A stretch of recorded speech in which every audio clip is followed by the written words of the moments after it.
El hombre del mar, de Agatha Christie.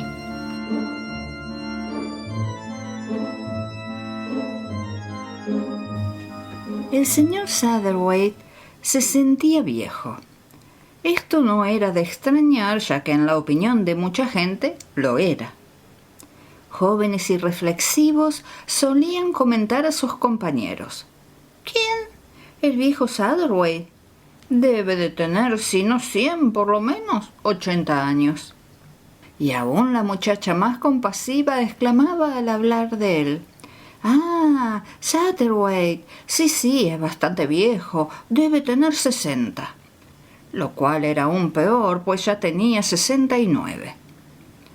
En su opinión, sin embargo, no se consideraba viejo. 69 años era una edad interesante, una edad de infinitas posibilidades en las que la experiencia adquirida a través de los largos años empezaba a dar su fruto. Pero sentirse viejo era algo muy distinto. Hubiera sido encontrarse en uno de esos estados mentales de desaliento en el que el hombre acostumbra a hacerse preguntas depresivas. ¿Qué era él después de todo? Un viejecito un tanto apergaminado, sin hijos o sin afectos, sin lazos humanos, con solo una valiosa colección de arte que en aquellos momentos le parecía poco satisfactoria. A nadie le importaba el hecho de que viviese o dejase de vivir. Al llegar a este punto en sus meditaciones se detuvo. Se amonestó a sí mismo. Aquellos eran pensamientos morbosos y desechables. Sabía perfectamente, quién mejor que él, que de haber llegado a tener una esposa, quizás hubiera acabado odiándole, o a la inversa, odiándola él a ella. Los hijos hubieran sido motivo constante de preocupación y ansiedad, y habrían absorbido su tiempo y su afecto de un modo que hubiera resultado extremadamente molesto. Tranquilidad y comodidad ante todo, se aseguró a sí mismo con firmeza. Esa era la cuestión. Este último pensamiento le hizo recordar una carta que había recibido aquella misma mañana. La sacó de uno de los bolsillos y la releyó saboreando con deleite su contenido. Empezaremos diciendo que era de una duquesa, y que al señor Satterthwaite le complacía tener noticias de la duquesa. Es verdad que la carta comenzaba solicitando una fuerte suma de dinero como contribución a una obra de caridad, y que de no haber sido por esto, es probable que la duquesa no se hubiese tomado la molestia de escribirle. Pero eran tan agradables los términos en que estaba redactada que el señor Satterthwaite juzgó prudente pasar por alto el hecho anterior. Por lo visto ha abandonado usted la Riviera. ¿Cuál es esa isla que merece su atención? ¿Barata? Este año Canotti ha subido exageradamente los precios y no pienso volver más a la Riviera. Me gustaría probar su isla el año que viene, si su informe es favorable, aun cuando me horroriza realizar un viaje de 5 días por mar. Cualquier lugar que usted me recomiende será muy confortable, estoy segura. Acabará usted por ser uno de esos hombres que solo viven para su propio mimo y solo piensan en su confort. Solo le salva una cosa, Satterthwaite, ese desordenado interés en los asuntos de los demás. Mientras doblaba la carta, en el cerebro del señor Satterthwaite se reflejó la cara visión de la duquesa. Sus agradables maneras, su inesperada y alarmante amabilidad, su lengua cáustica, su indomable espíritu. Espíritu. Esto es lo que el mundo necesitaba. Sacó otra carta, sobre la que había un sello alemán, escrita por una joven cantante por quien el señor Satterthwaite se había interesado vivamente. Era una carta llena de frases de cariñoso agradecimiento. ¿Cómo podré agradecerle lo que ha hecho usted por mí, señor Satterthwaite? Me parece todavía un sueño pensar que dentro de pocos días cantaré Isolda. Era una pena que tuviese que hacer su debut en el papel de Isolda. Olga era una criatura admirable, tenaz y con una hermosa voz, pero carente de temperamento artístico. Empezó a canturrear para sí: «No oses mandarle, te ruego lo comprendas, lo mando yo, Isolda». No, decididamente la muchacha no tenía el espíritu, la voluntad indomable que había que expresar en ese final. Isolde. De todos modos, estaba contento de haber podido hacer algo por alguien. Esta isla le deprimía. ¿Por qué había abandonado la Riviera que también conocía y donde todos le conocían a él? Aquí nadie se tomaba interés por su presencia. Nadie parecía comprender que allí estaba él, el señor Satterway, el amigo de condesas, duques, cantantes y escritores. Nadie en la isla tenía la menor importancia social ni artística. La mayor parte de la gente había estado allí 7, 14 o 20 años sin más importancia que la que ellos mismos se concedían. Con un profundo suspiro, el señor Satterway se alejó del hotel y se dirigió al desordenado puertecito de la parte baja. El camino bajaba bordeado por espesas bungavillas, un vivo macizo de intenso escarlata que le hacía sentir más viejo y grisáceo que nunca. «Me estoy haciendo viejo, me estoy volviendo cansado y viejo», murmuró. Se sintió aliviado al dejar atrás aquellas bungavillas y entrar en la blanca calle del pueblo que terminaba en el azul del mar. Un perro callejero bostezaba indolentemente acostado al sol en medio del camino. Tras proceder a desperezarse hasta los límites del éxtasis, se sentó y se dedicó a un buen rascado del cuerpo. Después se levantó, se sacudió y miró a su alrededor en busca de cualquier otra cosa buena que la vida pudiera ofrecerle.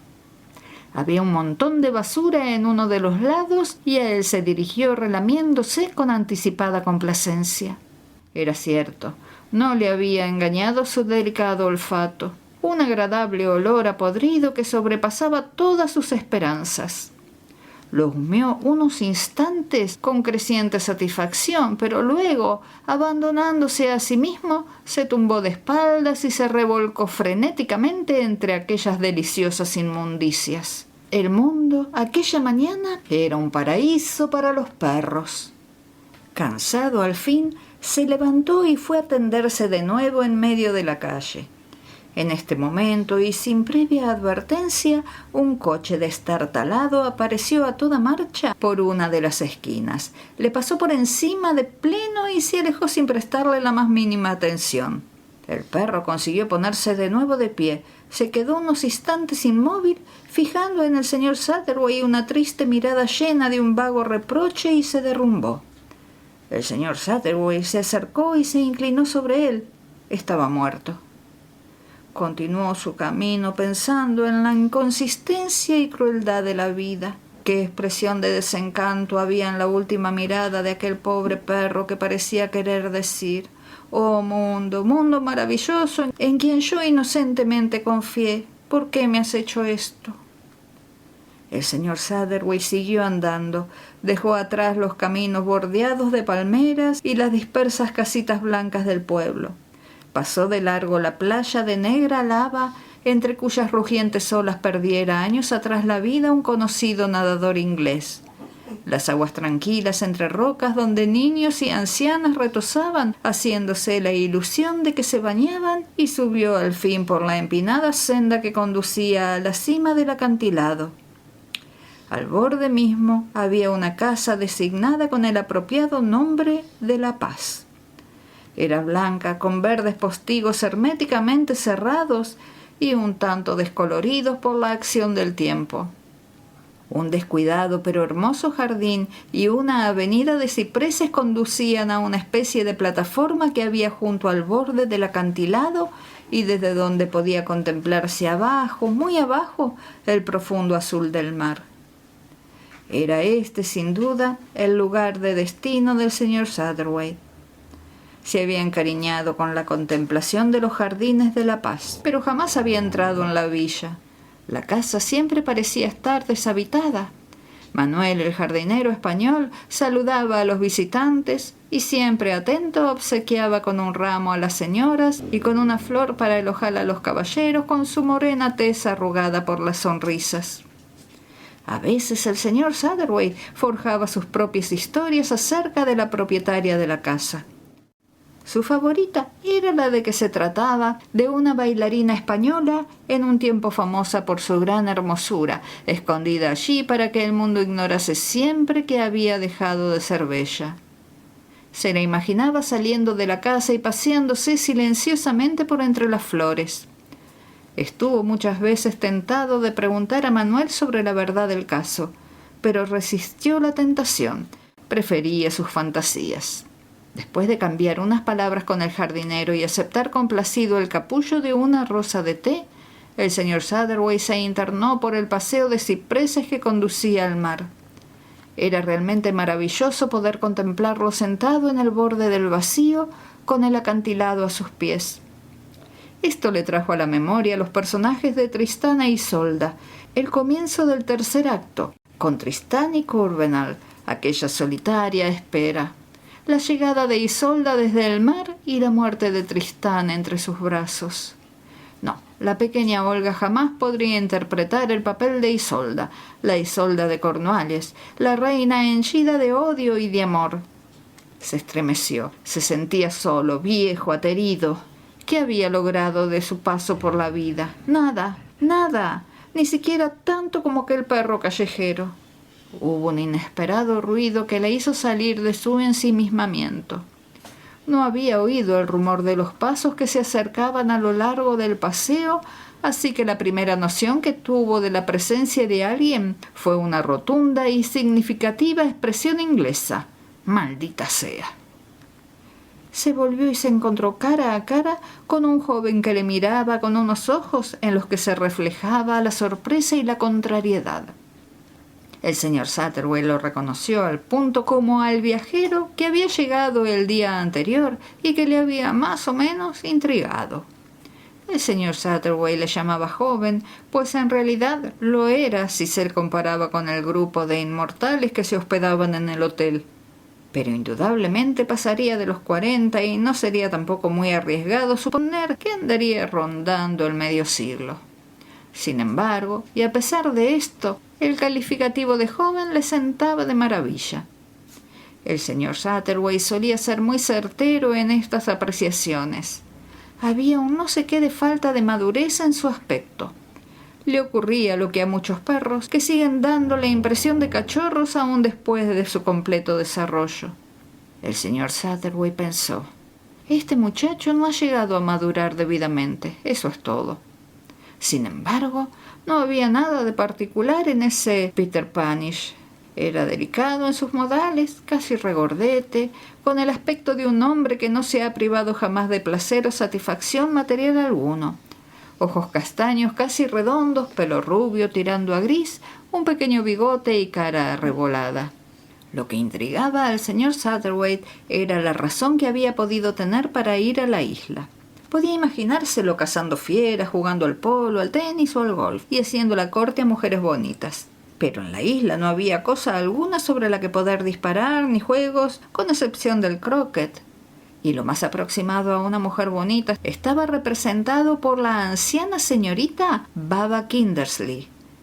Había, como es natural, artistas atraídos por la hermosura del paisaje, pero el señor Satterwhite estaba seguro de que nuestro hombre no pertenecía a esa clase, pues llevaba impresas en su rostro las señales inequívocas del filisteo. Mientras barajaba todas estas ideas en su mente, el otro habló, quizá comprendiendo que su corta imprecación pudiese haber sido equívocamente interpretada. «Le ruego me perdone usted», dijo con cierto embarazo. «A decir verdad, me he sorprendido. Jamás imaginé encontrar a persona alguna en este lugar». La sonrisa desarmaba. Era encantadora, atrayente, amistosa. «Verdaderamente es un rincón solitario», convino el señor Satterwhite mientras le cedía cortésmente parte del espacio del banco. El otro aceptó la muda invitación y se sentó a su lado. «No estoy muy de acuerdo con lo de solitario», dijo. «Siempre parece haber alguien aquí». Había un ligero tinte de resentimiento en su voz que no escapó a la perspicacia del señor Satterwhite. El otro parecía sentir el efluvio de un alma gemela. ¿Por qué esa insistencia en la soledad? ¿Una cita quizá? No, no era eso. Disimuladamente posó una escrutadora mirada sobre su nuevo compañero. ¿Dónde había visto hacía no mucho aquella particular expresión, aquella especie de desconcertante resentimiento? ¿Ya ha estado usted aquí con anterioridad?, preguntó el señor Satterwhite, más por decir algo que por otra cosa.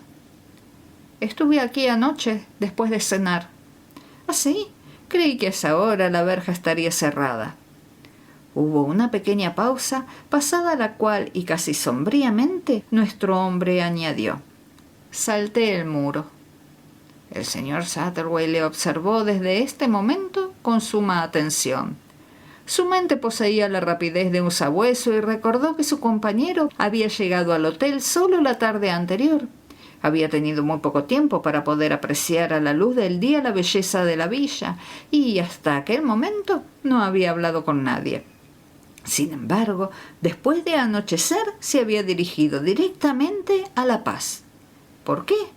Casi involuntariamente el señor Satterwhite se volvió a contemplar la casa, que permanecía tan muda y sin vida como siempre, con las puertas y las ventanas cerradas herméticamente.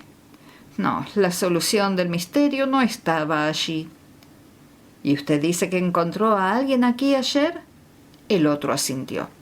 Sí, añadió, probablemente de algún hotel vecino. Llevaba puesto un disfraz. ¿Un disfraz? Sí, algo así como un traje de arlequín. ¿Cómo? La pregunta brotó como un estallido de los labios del señor Satterwhite. Su compañero se volvió y le miró con sorpresa. Supongo que habría un baile de máscaras en alguno de los hoteles. Oh, eso debió ser, se apresuró a contestar el señor Satterwhite. Claro. Se detuvo sin aliento, luego prosiguió.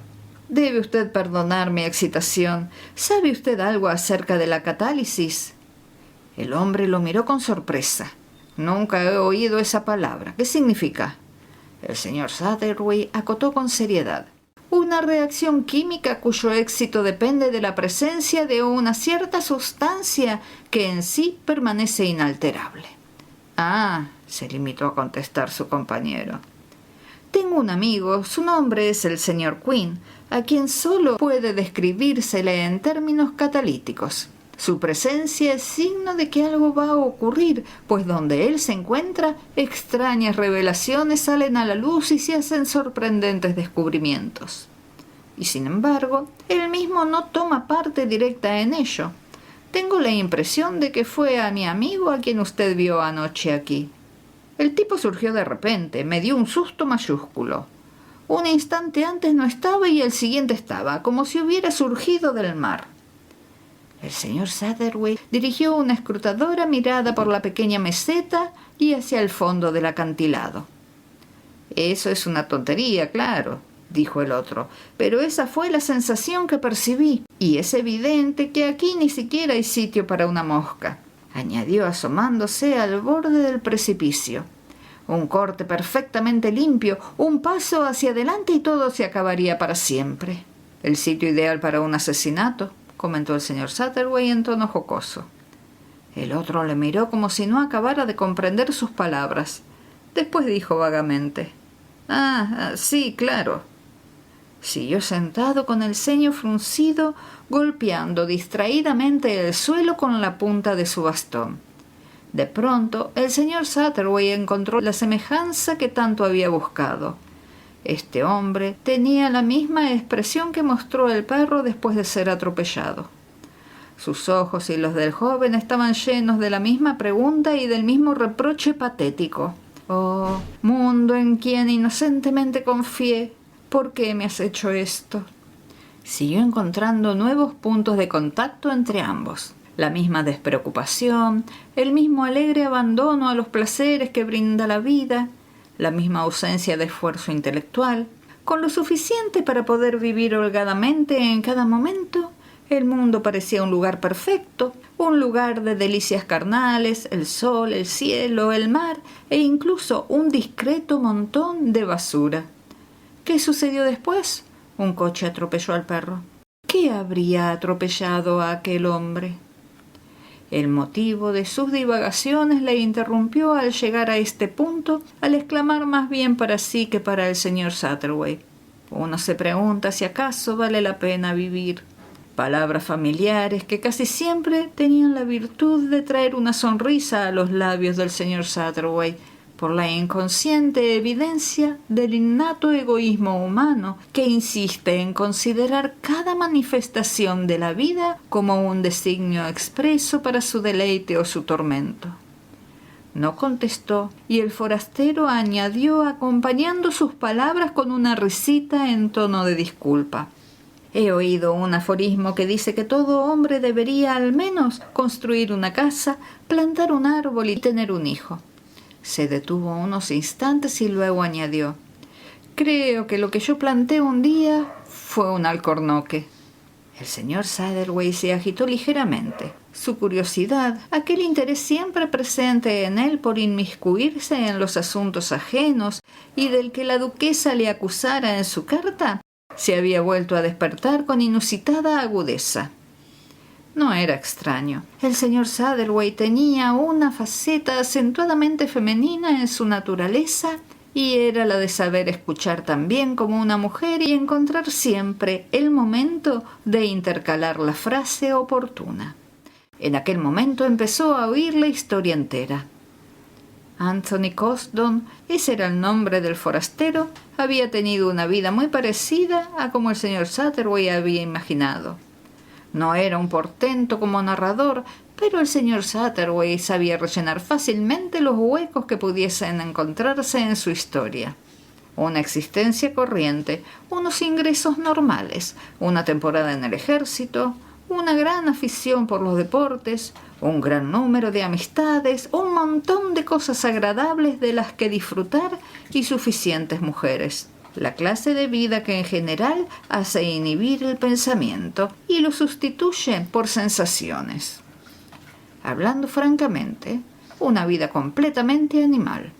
Pero hay cosas infinitamente peores que las que acabo de oír, pensó el señor Satterwhite, desde lo más profundo del pozo de su experiencia. Ya lo creo que las hay. Para Anthony Coston, al parecer, el mundo había sido un excelente lugar.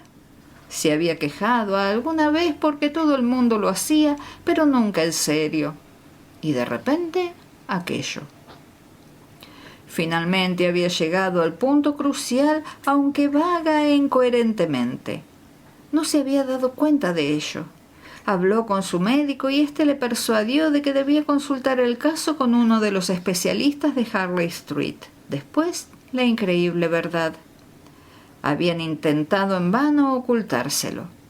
Le hablaron de cuidados especiales, de la necesidad de llevar una vida tranquila, pero no pudieron ocultar la evidencia que le dejó ligeramente anonadado.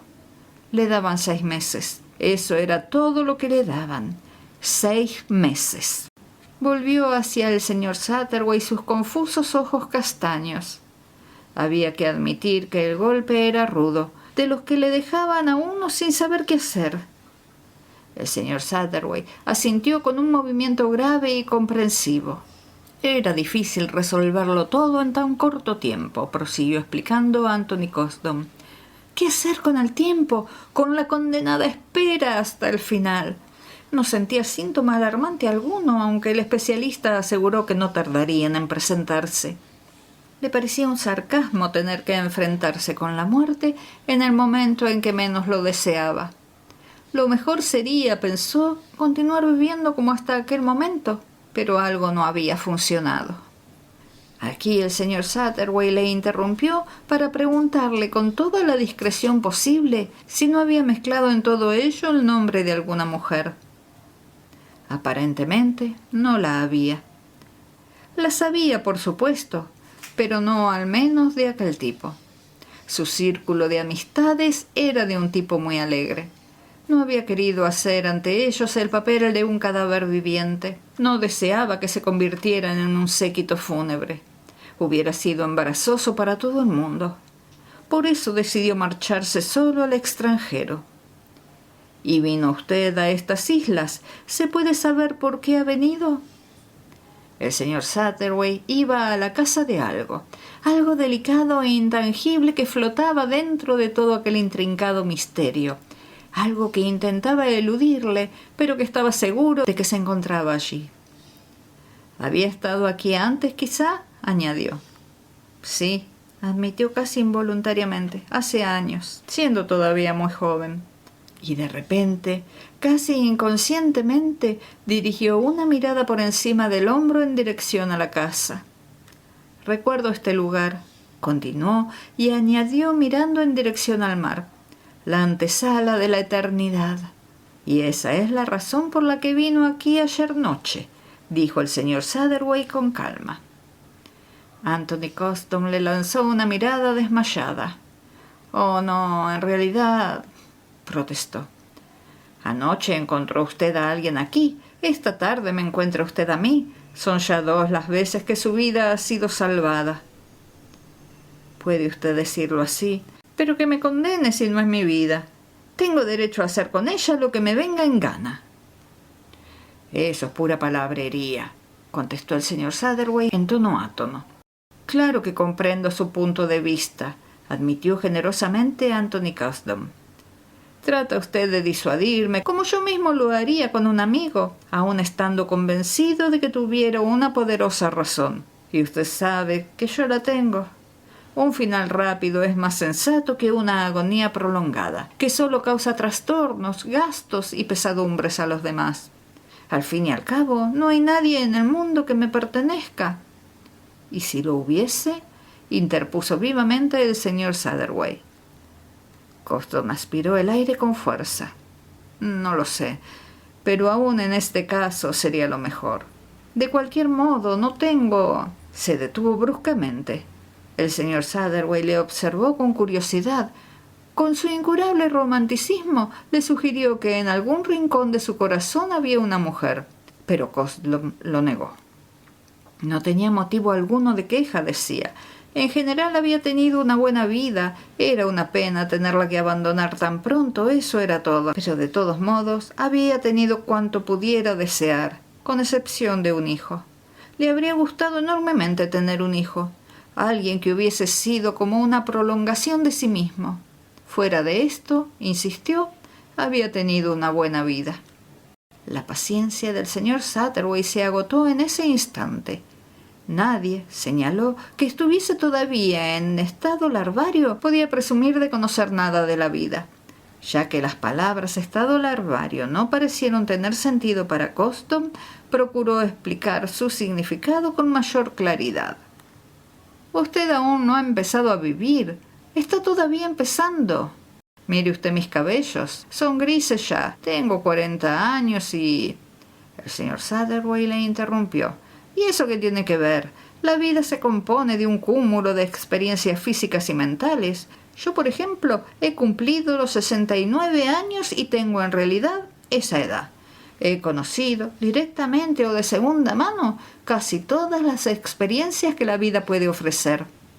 Usted es como un hombre que quisiera explicar las estaciones del año sin haber visto más que la nieve y el hielo.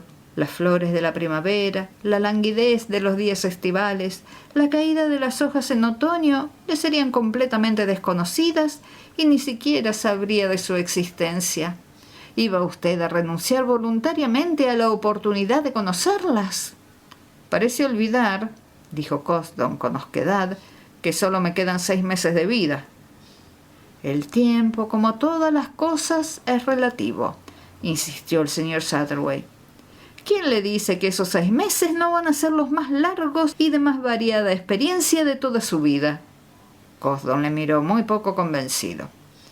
En mi lugar, dijo, usted haría lo mismo. El señor Satterwhite meneó la cabeza. No, añadió con sencillez. En primer lugar, porque dudo que tuviese el valor. Hace falta coraje para llevar a cabo un acto como ese, y yo no soy en absoluto un individuo valiente. Y en segundo lugar... Diga, porque siempre tengo curiosidad por saber lo que nos traerá el mañana. Coston se levantó y soltó una carcajada. Bien, tengo que reconocer que ha sido usted muy amable al escucharme. Apenas entiendo muy bien por qué, pero de todos modos así ha sido. He hablado demasiado, olvídelo. Y mañana, cuando se hable de un accidente, ¿tendré que dejar las cosas tal cual están? ¿No podré hacer ninguna sugerencia de un suicidio? Eso dependerá de usted. Me complace que comprenda una cosa, que usted no puede impedírmelo. Mi querido joven, dijo el señor Satterwhite con placidez, no puedo andar pegado a usted como la proverbial lapa. Tarde o temprano acabará por darme el esquinazo y consumar su propósito. Pero tengo la satisfacción de haberlo frustrado al menos por hoy, pues no le creo capaz de suicidarse dejándome con el posible cargo de que fui yo quien en realidad lo empujó al abismo. Tiene usted razón, dijo Coston. ¿Y si insiste en quedarse aquí? Así es, contestó el señor Satterwhite con firmeza. Coston lanzó una humorística carcajada. En ese caso, tendré que posponer mi plan hasta encontrar una ocasión más propicia. Me vuelvo al hotel, quizá le veré más tarde. El señor Satterwhite se quedó solo sumido en la contemplación del ancho mar. Y ahora se preguntó a sí mismo, ¿cuál habrá de ser el próximo paso? Ha de haber alguno. Me pregunto. Se levantó. Permaneció unos instantes en pie junto al borde del acantilado contemplando las aguas que danzaban a sus pies. No encontrando en ellas inspiración alguna, se volvió lentamente por el largo paseo de cipreses en dirección al tranquilo jardín. Se quedó contemplando la silenciosa casa y, como siempre, le vino a la memoria la incógnita de la persona que un día la ocupara y de las escenas que hubiesen podido ocurrir entre sus plácidos muros. Llevado por un súbito impulso, remontó los pocos y desvencijados escalones de piedra que le separaban de una de las ventanas y oprimió una mano contra los deslustrados postigos verdes. Con gran sorpresa vio que éstos se entreabrían a su presión.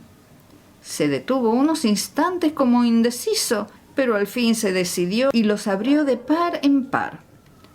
Un instante después retrocedió con una exclamación de disgusto. Tras el marco había una figura de mujer que se le quedó mirando de hito en hito. Vestía de luto y tocaba su cabeza con una negra mantilla de encaje. El señor Satterwhite trató apresuradamente de excusarse, empleando una mezcolanza de italiano y alemán que en su atolondramiento consideró como más próximas al español. Trató de explicarle que estaba desolado y avergonzado y pidió que la señora le perdonase. Retrocedió apresuradamente sin que la mujer hubiera dicho ni una palabra.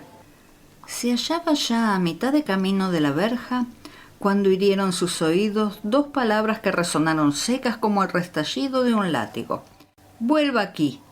Era la orden concisa y clara como la que pudiera haber sido dirigida a un perro, pero con tal acento de autoridad que el señor Satterwhite se volvió rápidamente y se acercó al trote a la ventana antes de que se le ocurriera sentir el menor resentimiento. Obedeció como un perro. La mujer seguía inmóvil en el centro del marco. Al llegar frente a ella, ésta le inspeccionó detenidamente de pies a cabeza. «Usted es inglés», dijo. «Me lo figuré». El señor Satterwhite intentó iniciar una segunda tanda de excusas. «Si me hubiese imaginado por un momento que usted pudiese ser inglesa», acertó a decir, «me hubiese expresado mejor. Le presento mis más sinceras disculpas por haber abierto los postigos. Nada puedo alegar a mi favor, sino que me guió la curiosidad, el afán de conocer lo que esta encantadora casa pudiese encerrar». Ella se rió. Su risa era fresca y rica en matices. «Si desea realmente verla», añadió, «creo que lo mejor será que entre». Se apartó y el señor Satterwhite penetró en el recinto presa de una viva emoción. El interior estaba oscuro por hallarse cerrados los postigos de las demás ventanas, pero pudo ver un mobiliario escaso y viejo y una espesa capa de polvo por todas partes. «Aquí no», dijo. «Jamás utilizo esta parte del edificio». Ella le precedió y él la siguió a través de largos pasillos a una espaciosa habitación del lado opuesto de la casa. Aquí las ventanas daban al mar y el sol inundaba la estancia. Sus muebles, al igual que los que había en la entrada, eran pobres pero limpios. Unas gruesas, si bien un tanto deterioradas alfombras, mostraban restos de un pasado esplendor. Había también un biombo de cuero español y gran profusión de macetas y flores.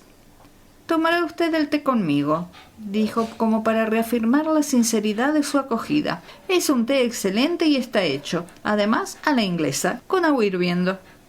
Salió un instante a la puerta y dio unas cuantas órdenes en español. Después volvió y se sentó en un sofá frente a su invitado. Por primera vez, el señor Satterwhite pudo fijarse en su apariencia. La primera impresión que recibió fue la de sentirse más arrugado y viejo que nunca ante el contraste con aquella vigorosa personalidad. Era una mujer alta, bronceada por el sol, atractiva aunque ya no joven, y su presencia iluminaba el lugar con un brillo que desaparecía al ausentarse.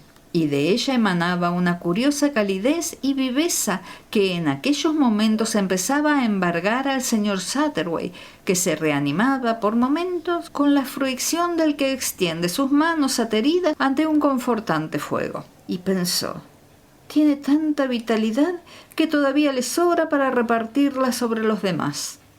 Recordó el acento autoritario de su voz al obligarle a detenerse en el jardín, y por un instante deseó que ojalá su protegida, Olga, poseyera algo de aquella fuerza. ¡Qué Isolda sería! Sin embargo, seguro que aquella mujer no estaba dotada de la más mínima voz para cantar. La vida reparte sus dones de forma bien equivocada. De todos modos, se sentía en aquellos momentos un tanto acobardado. No le gustaban las mujeres dominantes. Ella, por otra parte, le observaba con la barbilla apoyada en la palma de una de sus manos. Al fin hizo un gesto como de haber llegado a una determinación. «Me alegro de que haya usted venido», dijo. «Necesitaba desesperadamente a alguien con quien hablar esta tarde. Y a usted creo que le gusta la idea también». «No la comprendo». «Me refiero a que la gente le hable de cosas. Ya sabe lo que quiero decir. ¿Por qué negarlo?» «Pues bien, sí, es posible». Sin tener en cuenta lo que el señor Satterwhite hubiera querido decir, ella prosiguió. «Se le puede contar a usted cualquier cosa, porque tiene usted alma femenina. Sabe cómo sentimos, cómo pensamos y las extravagancias que somos capaces de cometer las mujeres». Cayó de pronto. El té fue servido por una sonriente y corpulenta criada española. Era un delicioso té, de China sin duda. El señor Satterwhite lo saboreó con deleite. «¿Vive usted aquí?», preguntó por decir algo. «Sí, pero no por completo. La casa está generalmente cerrada, ¿no es así? Esto es, por lo menos, lo que he oído decir». «Paso aquí una gran parte de mi tiempo, más de lo que muchos se figuran. Solo uso estas habitaciones». «¿Y ese mucho que ocupa la casa?» «La casa ha sido de mi propiedad estos últimos 22 años y viví además otro año en ella antes de adquirirla». El señor Satterwhite comentó tontamente, o al menos así se lo pareció. «Un largo tiempo». «¿El año o los 20 años?» El interés del señor Satterwhite se acrecentó. Contestó con gravedad. «Eso depende». Ella asintió. «Usted lo ha dicho, depende. Son dos periodos distintos y nada tienen que ver el uno con el otro». «¿Cuál de ellos es el largo y cuál el corto?» «Ni yo misma podría decírselo en este momento». Permaneció unos instantes pensativa. Luego añadió con una breve sonrisa. «Hace tanto tiempo que no hablo con nadie, tanto tiempo». «No pretendo disculparme. Usted se acercó a mis postigos y los abrió con el afán de curiosear. Es lo que siempre hace, ¿no es así? Apartar el postigo y mirar por la ventana la vida real de la gente, si se lo permiten. A veces no le dejan. Debe de ser difícil intentar ocultarle nada a usted. Se pondría usted a pensar y acabaría por dar con la verdad». El señor Satterwhite sintió un peculiar impulso de mostrarse sincero. «Tengo 69 años», dijo, «y todo cuanto sé de la vida lo debo a experiencias ajenas. A veces me resulta muy amargo, y sin embargo, gracias a eso, he aprendido mucho». Ella asintió pensativamente. «Lo sé, la vida es muy peculiar. No puedo ni siquiera imaginarme lo que debe uno sentir cuando se es un mero espectador». Su tono era de extrañeza, El señor Satterwhite sonrió. No, no puede usted imaginárselo. Su puesto está en el centro de la escena y su papel ha de ser siempre el de una prima donna. Curiosa comparación, pero no por eso menos cierta. A usted han debido de ocurrirle muchas cosas en la vida y posiblemente continúan ocurriéndole. Alguna de ellas me parece algo trágica. ¿Me equivoco? La dama entornó los párpados y miró con fijeza al señor Satterwhite. Si permanece usted aquí el tiempo suficiente, dijo, alguien le hablará del nadador inglés que se ahogó al pie de esas rocas. Le dirán lo joven, fornido y atractivo que era. Y le dirán también que su joven esposa presenció su agonía asomada todo el tiempo al borde del acantilado. Sí, he oído toda esa historia. Ese hombre era mi marido. Esta era su villa. Me trajo aquí cuando apenas contaba yo 18 años y un año después murió arrastrado por las olas hacia las rocas, destrozado hasta morir. El señor Satterwhite no pudo reprimir una dolorosa exclamación. Ella se inclinó hacia adelante y continuó mirándolo con ojos que brillaban como ascuas. Usted me habló hace un momento de tragedias. ¿Concibe usted alguna más horrible que esto? La de una joven esposa, casada solo un año antes, que ha de asistir impotente a la lucha por su vida del hombre que ama y perderlo de un modo horrible. Terrible, dijo el señor Satterwhite vivamente emocionado. No creo que pueda concebirse nada más espantoso. De repente ella soltó la carcajada con la cabeza echada hacia atrás. Pues está usted equivocado, exclamó. Hay todavía una cosa más terrible, mucho más terrible. Y es esa misma joven esposa que desea con fervor que su marido no salga con vida del mar. Pero Dios mío, exclamó el señor Satterwhite, supongo que no querrá usted decir. Sí, lo digo. Eso fue lo que ocurrió en realidad. Me arrodillé allí al borde del acantilado y recé. Los criados españoles creían que rezaba por su salvación, pero no fue así. Rezaba para que Dios acudiese en mi ayuda. Una y otra vez brotaba de mis labios la misma súplica. Dios mío, no permitas que desee su muerte. Dios mío, no permitas que desee su muerte. Pero era en vano. Continuaba deseándola, deseándosela, hasta que al fin mi deseo se convirtió en realidad. Guardó silencio durante 1 o 2 minutos y después prosiguió muy suavemente en un cambio radical del tono de voz. Es terrible, ¿no es verdad? Es de esas cosas que no pueden olvidarse jamás. Fui terriblemente feliz cuando supe que había muerto y que no volvería ya nunca más a atormentarme. Hija mía, exclamó emocionado el señor Satterwhite. Era demasiado joven para que me ocurriera una cosa así. Son experiencias propias para gente madura que está en edad de poder resistir los accesos de bestialidad. Nadie conocía su verdadero carácter. Yo misma le creí un perfecto caballero el día que le conocí y me sentí orgullosa y feliz cuando pidió mi mano. Pero las cosas no tardaron en estropearse. Yo era el blanco de su irritación. Nada de lo que hacía le complacía, aunque me forzara al máximo.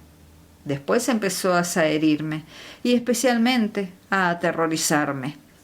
Esto era lo que más le divertía. Utilizaba toda clase de medios, cosas espantosas. No es preciso que se las explique. Ahora creo que debía estar loco. Yo estaba sola aquí en su poder y la crueldad se convirtió en su entretenimiento favorito. Sus ojos se ensombrecieron y su voz se tornó ronca. Lo peor fue lo de mi bebé. Iba a tener un bebé que por culpa de algunas cosas que me hacía, nació muerto. Pobre hijo mío. Por poco no le seguí yo tan bien. Ojalá hubiera sido así. El señor Satterwhite intentó hablar, pero solo salieron de su boca unos sonidos inarticulados. Después llegó mi liberación en la forma que ya le he relatado.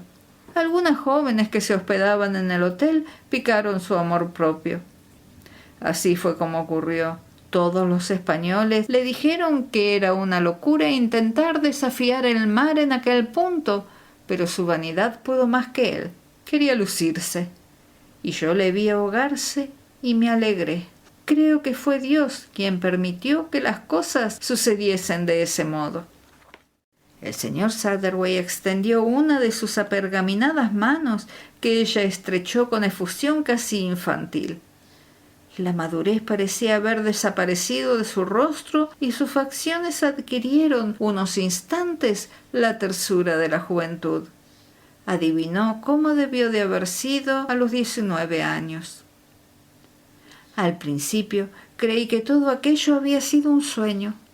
La casa era mía y podía vivir en ella sin temor a que nadie volviera a hacerme daño. Yo era huérfana, sin parientes cercanos de ninguna clase, y nadie, por lo tanto, se interesaría en saber qué había sido de mí.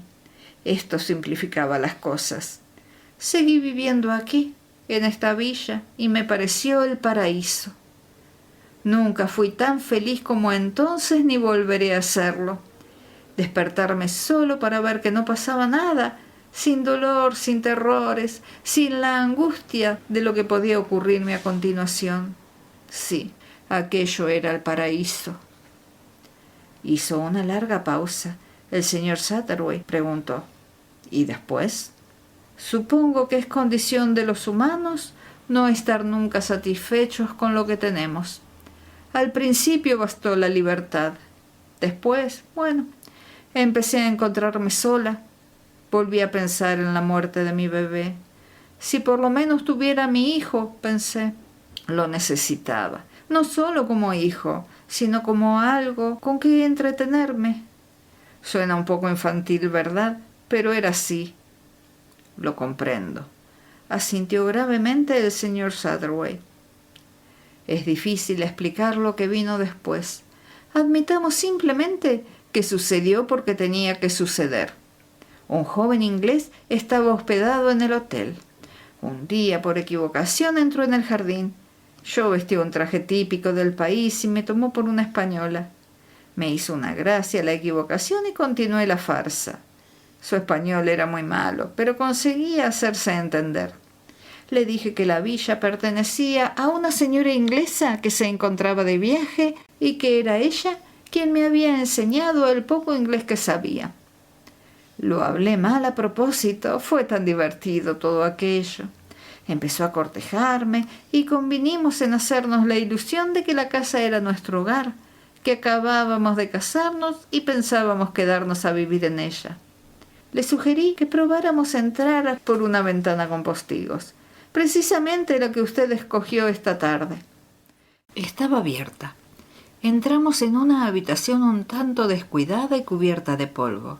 Nos dejamos llevar por lo incitante de la aventura.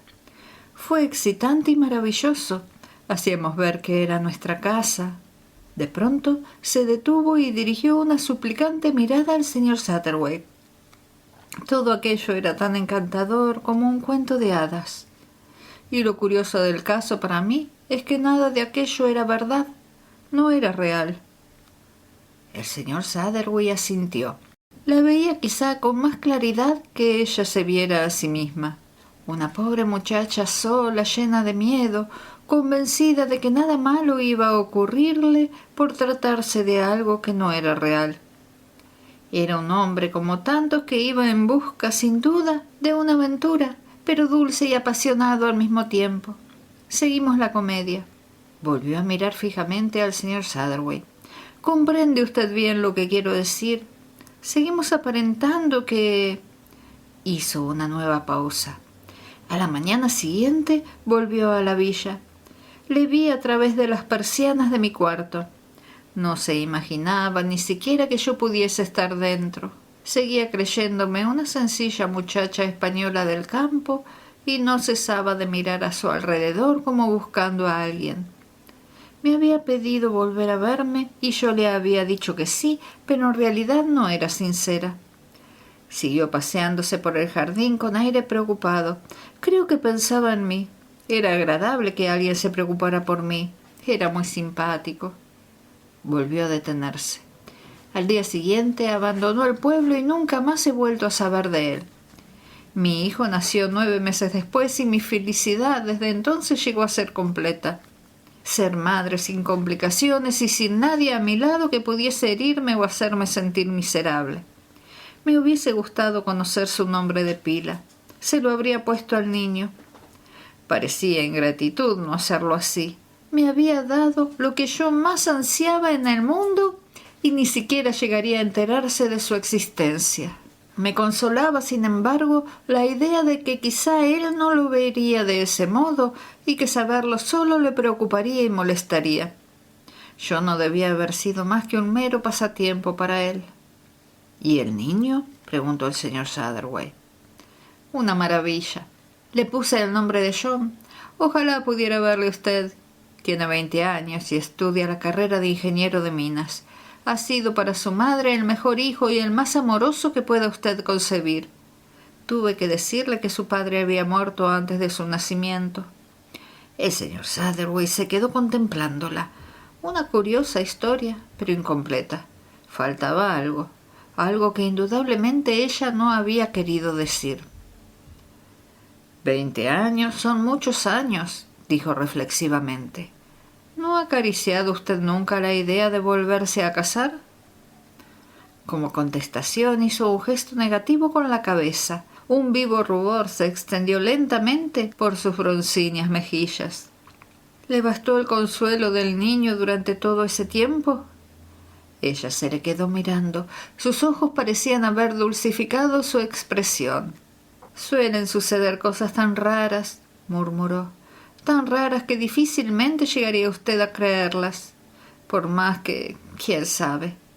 Yo no amaba al padre de John, al menos en aquel entonces. No sabía en realidad qué era el amor. Así es que creí que el niño se parecería a mí, pero me engañé. Podría muy bien haber pasado por el hijo de cualquier otra. En cambio, es igual que su padre. No se parece a nadie más que a su padre. Tanto es así que creo que a través del hijo aprendí a conocer a aquel hombre. Hoy le quiero. Es más, le querré siempre. Usted podría decir que es mi imaginación, que me he fabricado un ideal, pero no es así. Amo al hombre real, su verdadera humanidad. Le reconocería al instante si le volviese a ver mañana, aunque hayan pasado 20 años desde que nos vimos. Amarle me ha transformado en una mujer. Le quiero con el amor que una mujer pueda llegar a sentir por un hombre. He vivido queriéndole durante 20 años y moriré queriéndole. Se detuvo de súbito y se volvió mirando retadoramente a su interlocutor. ¿Cree usted acaso que estoy loca por decir estas cosas extrañas? Por Dios, hija mía, exclamó cariñosamente el señor Satterwhite, apoderándose de nuevo de una de sus manos. Usted me comprende del todo. Pero hay algo más, ¿verdad? Algo que aún no me ha dicho. Sí, hay algo más. Ha sido usted astuto al adivinarlo. No me engañé al figurarme que era usted de esos hombres a quienes difícilmente se les puede ocultar nada. Pero no se lo digo y la razón es solo que es mejor para usted que no lo sepa. Al decirlo, sostuvo serenamente la mirada que el señor Satterwhite le dirigió. Este se dijo para sí. Esta es la prueba. La clave del enigma está en mi mano y solo a mí me corresponde la tarea de descifrarlo. Si uso bien la lógica, no tardaré en conocerlo. Hubo un silencio que el señor Satterwhite rompió hablando con lentitud. Algo va mal. Vio un ligero estremecimiento en los párpados de ella, que le dio a entender que se encontraba sobre la verdadera pista. Algo va mal, volvió a repetir. Algo ha debido de ocurrir de repente después de estos años. Sintió como si caminase a tientas por los oscuros rincones de aquel corazón donde yacía enterrado el secreto que vanamente trataba de ocultar. El muchacho. Es algo relacionado con él. Usted no se preocuparía por ninguna otra cosa. Oyó el leve suspiro que se escapó de su pecho revelándole que había acertado. Era cruel lo que hacía, pero absolutamente necesario. La lucha entre dos voluntades.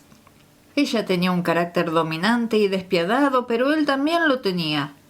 Y él contaba con la certeza inspirada por el cielo de estar haciendo lo que debía. Sentía en aquel momento un olímpico desdén por aquellos cuya única misión consistía en la vulgaridad de descifrar los detalles de un crimen normal. Esta habilidad detectivesca de su mente, este continuo recopilar datos, este sondeo constante de la verdad, ese regocijo que conduce a la meta deseada. Su misma obstinación en ocultarle la verdad le sería de ayuda. Sintió como se erguía desafiante a medida que se acercaba más y más a la solución del enigma. Dice usted que es mejor que yo no lo sepa. ¿Mejor para mí? Me sorprende. No es usted una mujer que acostumbre a guardar grandes consideraciones a los demás, ni de las que vacilan en poner a un extraño en un grave aprieto. Es más que eso, ¿verdad? De contarme la verdad me convertiría usted en su cómplice antes de consumar el hecho. Eso suena a algo así como un crimen. Fantástico. No puedo asociar un crimen con usted. Un crimen de especie única. Un crimen contra su propia persona. Instintivamente ella bajó los ojos y el señor Satterwhite se inclinó hacia ella y la cogió por las muñecas. «Entonces es eso. ¿Está usted pensando en quitarse la vida?» Ella lanzó un breve grito. «¿Cómo lo sabe usted?» «¿Por qué?», pregunto yo. «No me dirá que está cansada de la vida, pues jamás vi una mujer menos cansada y tan radiantemente viva como usted». Ella se levantó y se dirigió a la ventana echando hacia atrás, con un brusco gesto de cabeza, una rebelde guedeja que le caía sobre la frente. «Puesto que ha logrado usted adivinar tanto, creo innecesario seguir guardando el secreto. Mi equivocación fue haberle dejado entrar esta tarde. Debí suponerme que acabaría usted por saber demasiado. Es de esa especie de personas. Tenía usted razón en la causa. Es por mi hijo. Él no sabe nada, pero la última vez que estuvo en casa habló fingida y trágicamente de lo ocurrido a un amigo suyo y sus palabras me revelaron su modo de pensar. Si algún día llegara a enterarse de que es hijo ilegítimo, se le rompería el corazón. Es orgulloso, tremendamente orgulloso. Me he enterado, además, de que hay una muchacha de por medio. Me ha anunciado su vuelta para pronto y desea saber más acerca de su padre. ¿Cómo entrar en cierta clase de detalles? Los padres de la chica, naturalmente, desean informarse. Cuando descubra la verdad, romperá con ella y su vida se arruinará. Ya sé lo que dirá usted, que sería un loco y un testarudo si se tomase las cosas así. Es cierto. Pero ¿qué se adelanta con saber cómo debería ser? Lo único que sé es que es como es y que el conocimiento de la verdad destrozará su corazón. Pero si antes de su llegada ocurriese un accidente, quizá todo se disolvería con el llanto por mi recuerdo. Rebuscaría en los papeles y al no encontrar nada en ellos se limitaría a sentirse un tanto molesto contra mí por haberle contado tan poco. Pero jamás sospecharía la verdad. Es la mejor solución. Como todas las cosas, la felicidad tiene su precio. Yo he sido tan feliz, enormemente feliz, y el precio a pagar será muy pequeño. Un poco de valor, un pequeño salto y quizás unos breves momentos de angustia. Pero, querida mía, no discuta, dijo volviéndose repentinamente contra él. No acepto argumentos convencionales. Mi vida es mía. Hasta hoy la conservé por John. Ya no la necesita. Quiere una compañera y en ella concentrará sus afectos cuando yo ya no me encuentre aquí. Mi vida es inútil, pero mi muerte será de provecho para él. Me asiste, pues, el derecho a hacer de mi vida lo que mejor me plazca. ¿Está usted segura? La gravedad con la que el señor Satterwhite pronunció estas palabras la sorprendió y contestó. Mi vida es ya del todo inútil y nadie como yo para juzgar este asunto. Él volvió a interrumpirla. No necesariamente. ¿Qué quiere usted decir? Escuche, Le expondré un caso. Un hombre llega a cierto lugar, digamos que a cometer un suicidio, pero da la casualidad de que allí encuentra a otro hombre y en vista del contratiempo decide renunciar de momento a sus planes y volver a la vida. El segundo hombre ha salvado la vida del primero, no porque le fuera necesaria su presencia ni porque ocupase un lugar prominente en su vida, sino meramente por el hecho físico de haberse encontrado en un determinado lugar y a una hora también determinada. Usted se quita hoy la vida y quizás 5, 6 o 7 años después, otra persona la perderá o caminará hacia el desastre por la simple razón de no haberse encontrado usted allí. Pudiera tratarse de un caballo desbocado que se desvía bruscamente ante su presencia, evitando así que caiga sobre un pobre niño que juega inadvertidamente junto a la acera. ¿Quién puede afirmar que aquel niño no podría haberse convertido en un gran músico o en el descubridor de la vacuna contra el cáncer? O algo menos melodramático, podría convertirse en una persona feliz y normal. Ella le miró con fijeza. Es usted un hombre extraño. Dice usted cosas en las que jamás se me ocurrió pensar. Dice usted que su vida es suya, prosiguió el señor Satterwhite. Pero ¿osaría usted ignorar la posibilidad de que estuviese usted tomando parte en un gigantesco drama dirigido por el dedo de la providencia? Quizás el papel que a usted le corresponde desempeñar no sea, hasta el final de la obra, un papel poco importante, solo de figurante, pero de lo acertado y oportuno de su intervención pudiese depender el éxito o el fracaso de otro actor. El edificio entero de la vida es un auténtico entramado. Usted, individualmente hablando, puede no significar nada para nadie en el mundo, pero usted, como persona presente en un determinado lugar, puede ser de importancia inimaginable. Ella se sentó sin dejar de mirarle. «¿Qué quiere usted que haga?», dijo con sencillez. El momento del triunfo había llegado para el señor Satterwhite. Procedió a dar órdenes. «Quiero que al menos me prometa una cosa, que no tomará ninguna determinación al menos durante un plazo de 24 horas». Permaneció en silencio unos momentos y al fin contestó. «Se lo prometo.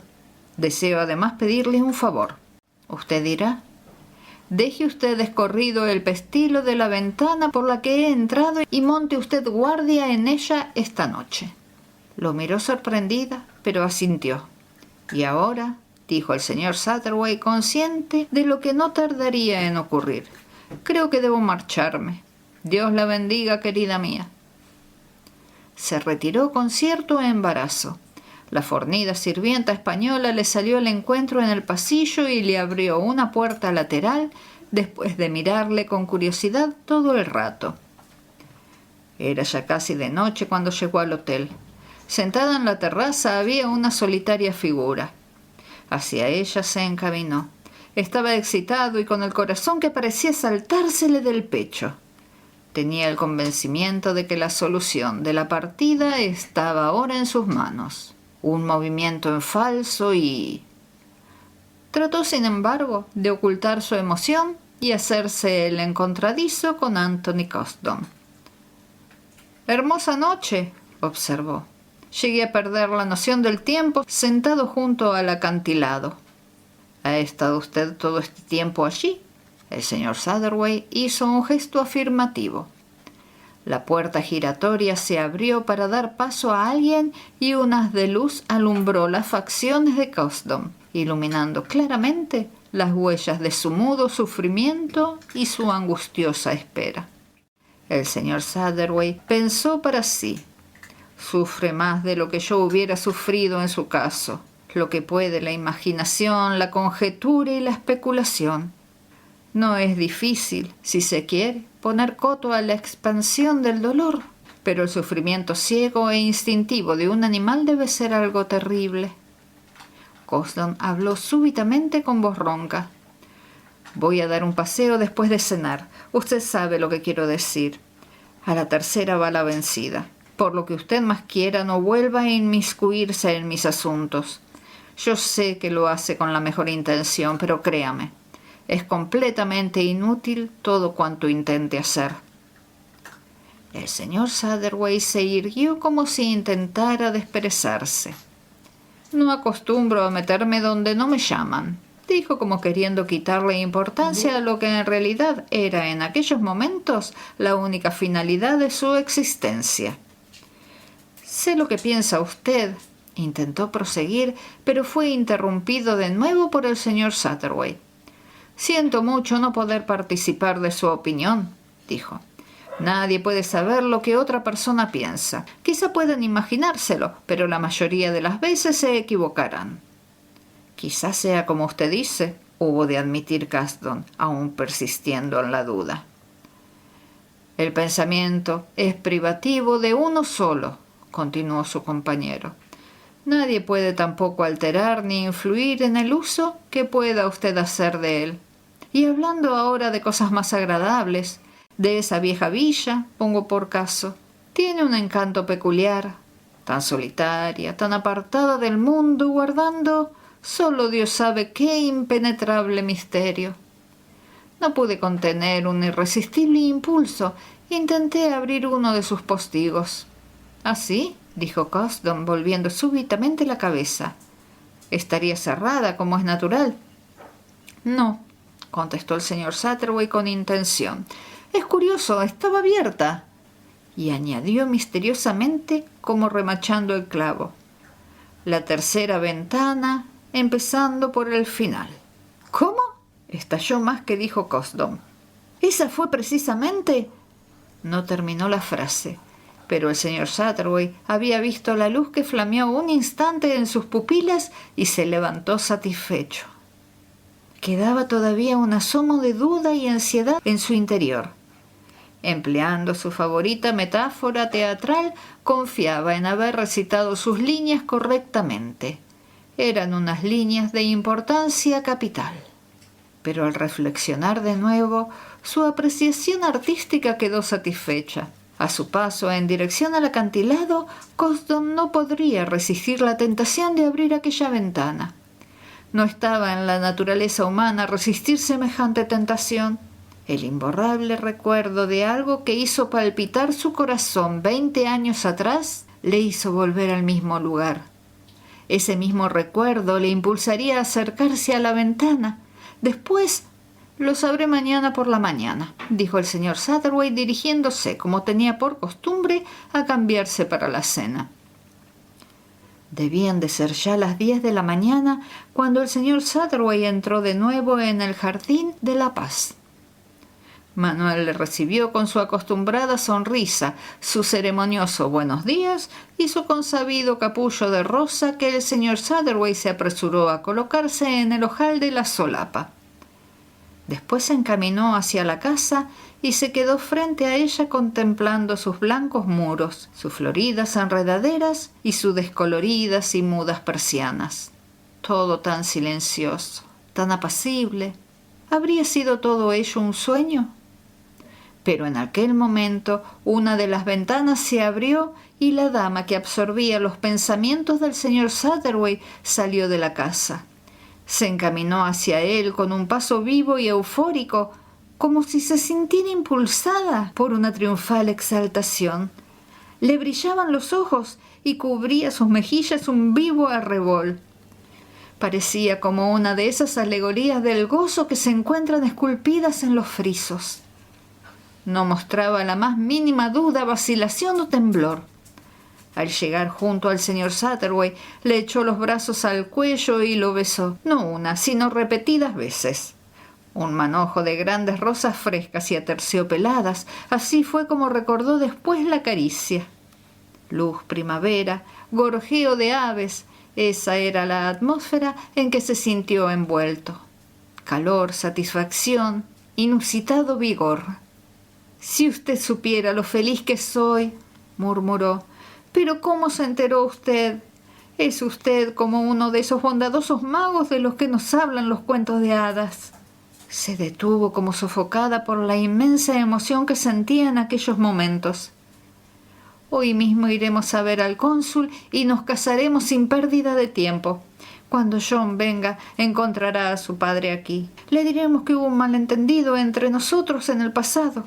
Le conozco. No hará preguntas. Oh, soy tan feliz, tan feliz. Como olas que rompen embravecidas en el muro que las contiene, así se desbordaba la dicha de aquella mujer, envolviendo con su cálida y alborozada corriente al propio señor Satterwhite. Es tan maravilloso que Anthony haya sabido que tiene un hijo. Jamás me figuré que este hecho hubiera de producirle tanta emoción. Y añadió, mirando confidencialmente a los ojos del señor Satterwhite: ¿no le parece extraño que las cosas puedan resolverse al fin de un modo tan maravilloso? Esta pregunta acabó por completar la visión que hasta aquí tuviera de aquella mujer. Una niña, aún una niña, con la ilusión de creer en los finales de los cuentos de hadas, en que los personajes principales acaban siempre viviendo felices para siempre jamás. Y añadió con dulzura: si usted consigue que ese hombre sea feliz durante estos últimos meses, habrá hecho una gran obra. Ella le miró sorprendida, con los ojos muy abiertos. «Oh», contestó, «no supondrá usted que voy a dejarle morir cuando vuelve a mí después de tan largos años de separación, ¿verdad? He conocido a muchos desahuciados por los médicos que hoy están llenos de vida. Morir, por supuesto que no va a morir». Se la quedó mirando unos instantes. ¡Qué belleza! ¡Qué fuerza! ¡Qué vitalidad! ¡Qué indomable energía! Él mismo sabía que muchos médicos se habían equivocado. No sabemos nunca la importancia que puede tener en la vida el factor personal. Ella volvió a repetir con un deje de burla y regocijo: «No creerá usted que voy a dejarle morir ahora, ¿verdad?» «No», contestó al fin con convencimiento el señor Satterwhite. «De algún modo, querida mía, no creo que le deje». Y sin mediar más palabras, se alejó a lo largo del paseo de cipreses en dirección al lugar desde donde podía dominarse el mar. Encontró sentado en él precisamente a la persona que esperaba ver. El señor Quin se levantó y estrechó su mano. Seguía siendo el mismo de siempre, alto, moreno, melancólico y sonriente. «¿Me esperaba usted?», preguntó. «Sí, le esperaba», respondió el señor Satterwhite. Se sentaron uno junto al otro. «A juzgar por la expresión de su cara, tengo la impresión de que ha estado usted desempeñando de nuevo el papel de la providencia», se adelantó a decir el señor Quin. El señor Satterwhite le miró con expresión de reproche. «Como si usted no lo supiera de antemano». «Siempre me acusa usted de omnisciente», dijo sonriendo el señor Quin.